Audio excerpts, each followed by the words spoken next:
Il était une fois un groupe d'humains extraordinaires. Ces humains ont créé des objets très utiles, des couteaux, des habits.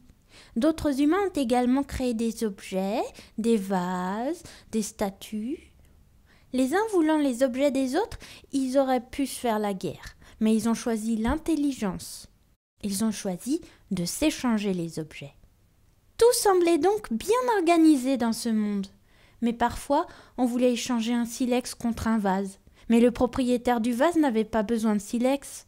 Par contre, il avait besoin d'une peau de bête. Mais le propriétaire de la peau de bête ne voulait pas d'un vase, il avait plutôt besoin d'un silex. L'un a d'abord commencé par troquer contre un bien qu'il ne voulait pas, pour ensuite avoir la possibilité de troquer contre un bien qu'il voulait. Mais vous avouerez que c'est compliqué. Et c'est encore plus compliqué lorsqu'il y a plus d'échangeurs. C'est alors qu'un voyageur venu de loin montra un bien rare que tout le monde voulait posséder, des petits coquillages. Ce voyageur échangea ces petits coquillages contre des silex, des pots, des vases, et repartit. Dans la communauté, celui qui avait eu le plus de coquillages montrait à tous qu'il était doué, qu'il avait de la valeur. Alors vint l'idée de s'échanger entre eux leurs biens contre des coquillages. « Je veux t'échanger mon vase contre ton silex, mais tu ne veux pas de mon vase? Par contre, tu veux bien de mes coquillages rares pour montrer ta puissance? Alors je t'échange quelques coquillages contre ton silex. Tu pourras ensuite soit les porter autour du cou, soit les échanger contre des biens qu'un autre voudra bien échanger contre tes coquillages. » Ainsi est née l'idée de la monnaie. Il y a eu le troc primaire. Il y aura désormais la monnaie, un troc secondaire qui permet de faciliter les échanges nécessaires à notre survie. Tout semblait donc bien organisé dans ce monde, jusqu'au jour où un des échangeurs s'est aperçu en voyageant qu'il suffisait de se baisser pour ramasser des coquillages. Inutile alors de se fatiguer à travailler pour avoir les biens des autres. Je viens chercher des coquillages et dans mon village éloigné, je serai le roi. Aussitôt dit, aussitôt fait. Et effectivement, à son retour, il fut le roi. Mais ça faisait beaucoup de coquillages et tout le monde finissait par porter de gros colliers. La rareté commençait à disparaître. En plus, certains petits malins se sont demandé comment le roi avait obtenu tous ces coquillages. Ils firent alors le même voyage et ramenèrent à leur tour tout plein de coquillages. Mais alors, s'il suffit de se baisser pour avoir des coquillages, ce bien n'est plus du tout rare.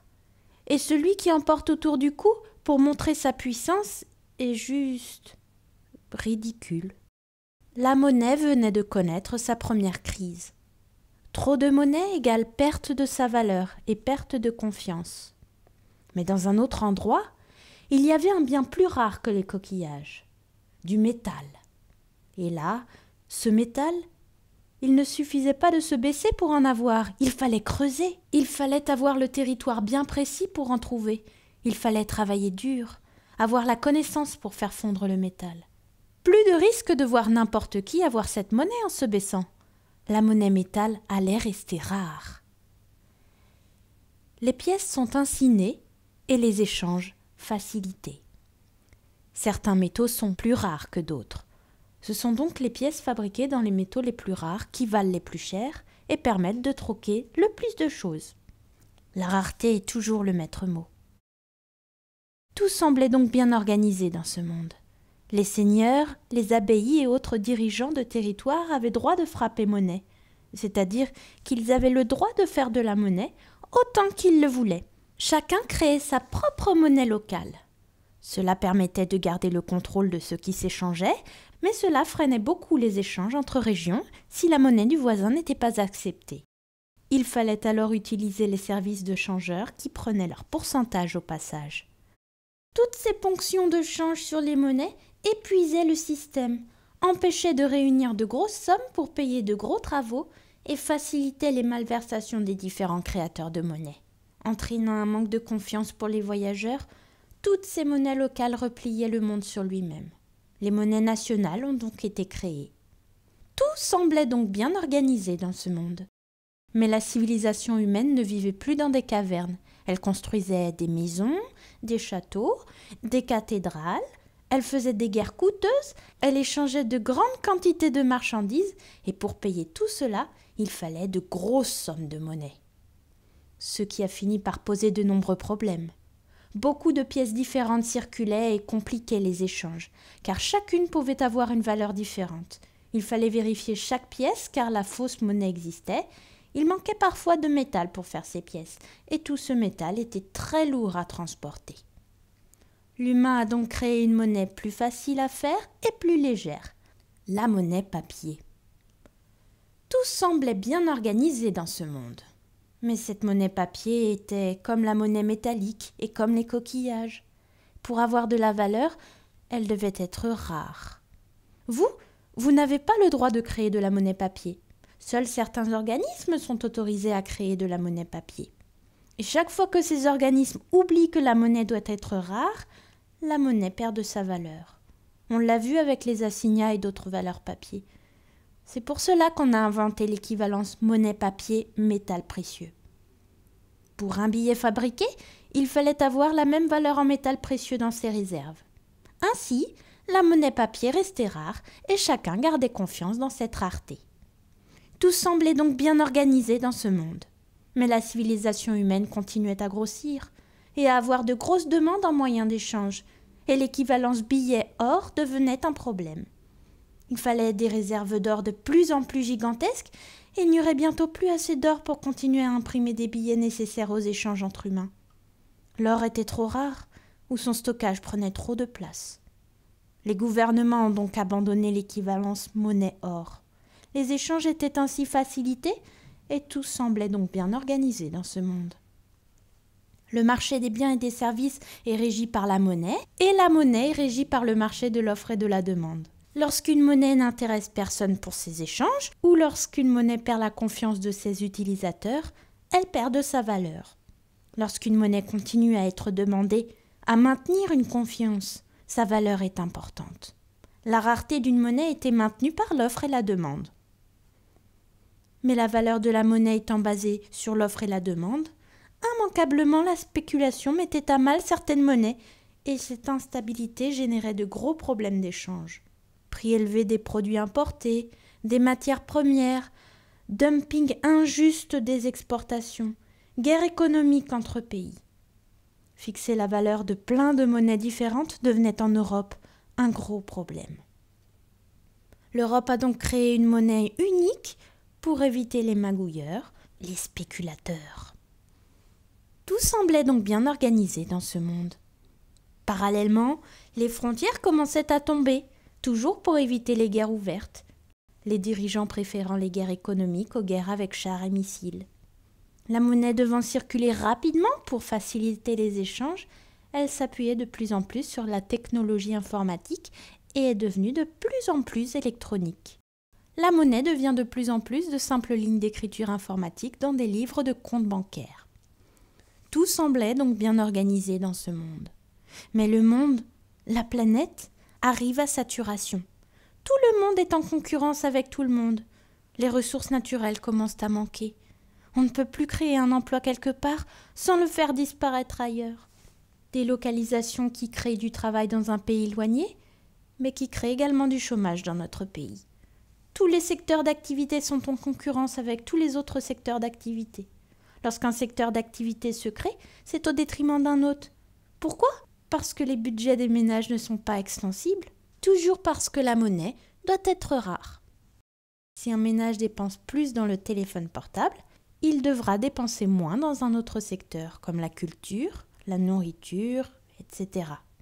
Le stress augmente, la guerre économique est totale. Et pourquoi tout ça ? Parce que l'humanité est prisonnière de l'utilisation de la monnaie. Certains humains se sont crus plus forts que d'autres. Ils ont dit « la monnaie, on en fait ce qu'on veut. Revenons en arrière, nous ferons mieux. » Ils ont donc fait fonctionner la planche à billets sans prendre en compte la notion de rareté.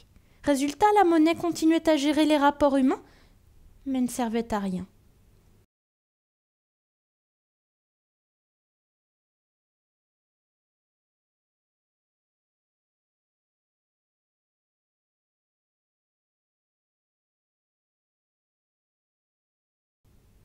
Les gens étaient payés avec de la monnaie, ils devaient faire leurs courses dans des magasins, mais les magasins n'étaient pas assez approvisionnés. Pourquoi? Étant payés autant à travailler qu'à ne pas travailler, devant obéir à des ordres, à des plans qui ne les concernaient pas, et non obéir à leur conscience de faire du bon travail, les biens et services n'étaient plus produits en nombre suffisant. Lorsque vous vivez dans une société monétiste, avoir de la monnaie permet d'assurer votre survie. Mais lorsque cette monnaie ne vaut rien, vous perdez ce désir d'obtenir de la monnaie tout en étant obligé d'en avoir.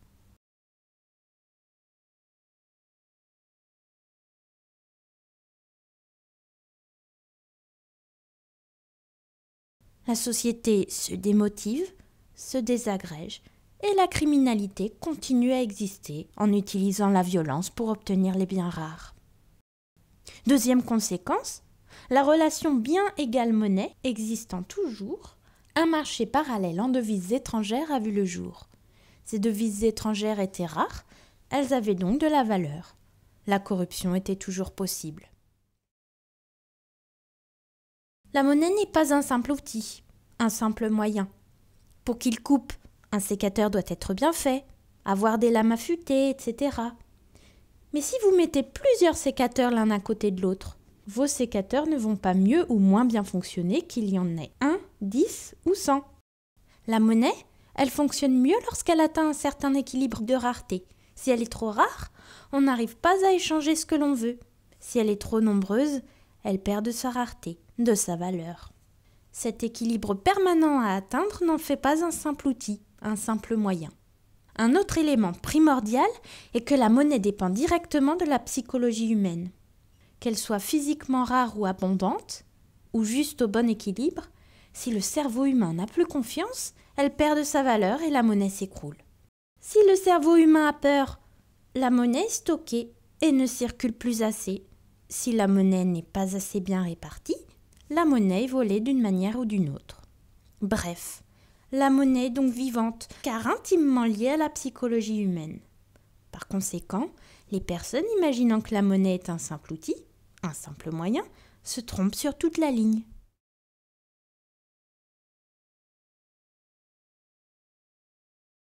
L'utopie d'une meilleure répartition ne changerait pas le problème à moyen et long terme. Si tout le monde a assez de monnaie pour payer, les prix augmentent et à nouveau les inégalités réapparaissent. Pourquoi lorsqu'il y a une meilleure répartition de la monnaie, les prix augmentent? Les prix sont fixés suivant plusieurs principes. Les prix psychologiques, c'est-à-dire le prix que vous estimez être le bon pour avoir de la qualité. Les coûts de revient, la concurrence, etc. Si vous avez un produit à vendre à 10 €, mais que tout le monde peut s'acheter et dont tout le monde a besoin, vous pouvez augmenter le prix d'1 €.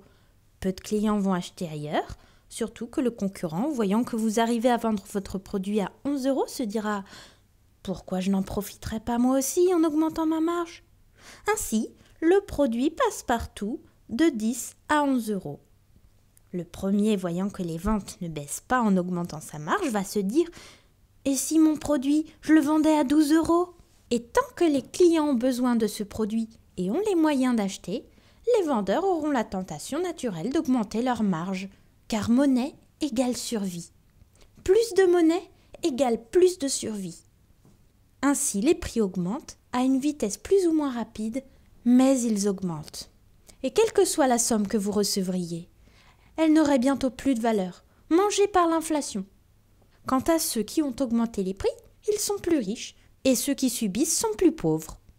Il en va de même pour toute répartition de richesse monétaire. Si un grand nombre de personnes ont les moyens d'acheter, les prix augmentent jusqu'à ce que les inégalités réapparaissent et stabilisent les prix. La monnaie est arrivée au maximum de ses possibilités à travers les âges, à travers ses expérimentations. La société est en totale saturation.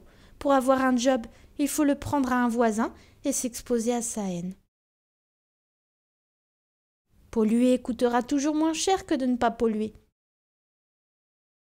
Avoir une bonne éducation est réservé aux plus riches qui veulent garder les meilleurs jobs pour leurs enfants, parce qu'il n'y a pas de bons jobs pour tous. la santé coûte de plus en plus cher, les retraites coûtent de plus en plus cher, tout le monde a des moyens limités, car les budgets sont limités. Toujours parce que la monnaie doit être rare.